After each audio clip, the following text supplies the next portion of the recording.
All right, so we're going to give it a shot here in example 1. We're going to try to sketch the curve using the calculus concepts that we've learned, all of the steps from the front. We're going to go through all those steps, see what information we can get, and then put it all together to graph the function.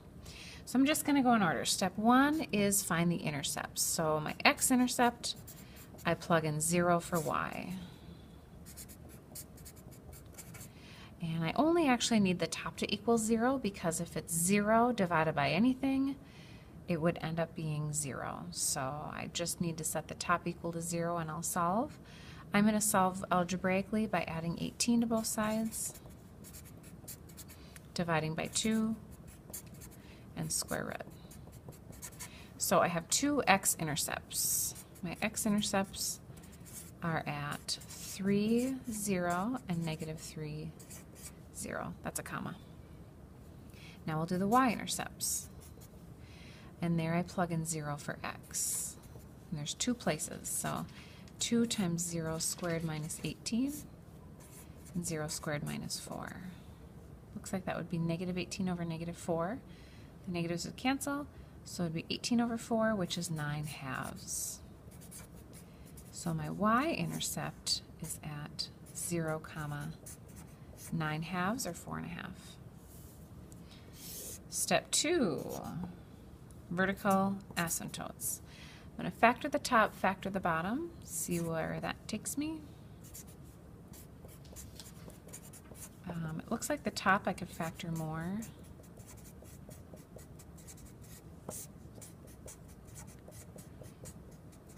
All right, so I have it factored. Vertical asymptotes are when the denominator equals 0, so I would say my VAs are at plus or minus 2. For end behavior, at my horizontal asymptotes, my powers match. So if my powers match, I'm looking at the coefficients, which would be 2 over 1, which would be 2. So I got first 2 steps done, and I'm out of paper. So I'm going to have to move down here. All right. Step 3 is increasing and decreasing intervals. Step 4 is extrema. So I'm going to apply the first derivative test, and that is doing the first derivative and then testing different values. So first derivative would be the quotient rule, bottom times derivative of the top minus top times derivative of the bottom, all over the bottom squared. And then I'm going to distribute and combine like terms. So that would be 4x cubed minus 16x minus 4x cubed plus 36x. Looks like my cubed terms will cancel, and I would have 20x over x squared minus 4 squared. My critical numbers are when the top or the bottom equals 0. So my critical numbers here would be 0 plus or minus 2. So I'm going to set up my chart. Negative 2, 0, and 2 with an infinity and negative infinity on the ends. I'm going to pick my x values. I'm going to plug them into the first derivative to test them. So I like negative 3, negative 1, 1, and 3, and I will test them. If I plug in negative 3, I end up with a negative on top and a positive on the bottom, so that would be a negative. Negative would mean decreasing. I'll do negative 1. If I plug in negative 1, I end up with a negative on the top. I have a squared term on the bottom, so the bottom always has to be positive. So that's another negative, or decreasing. It's decreasing. Now I'll plug in 1. If I plug in 1, I get 20 on the top. A squared term on the bottom is positive, so that's positive, which is increasing. And then I'll plug in 3.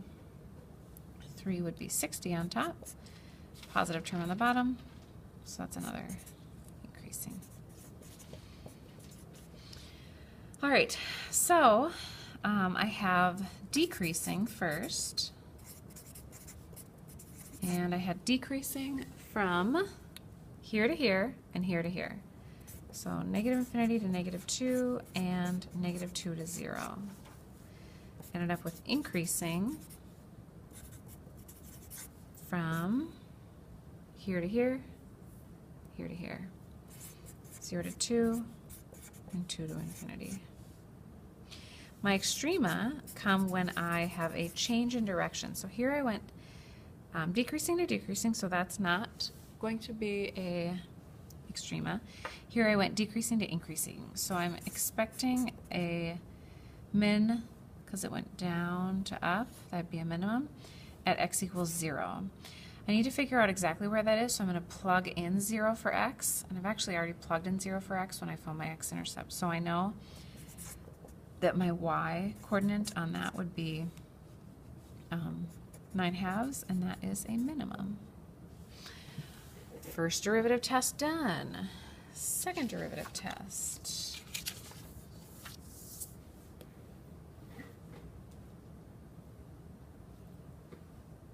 I'm going to pause here and we'll start the next video doing the second derivative test.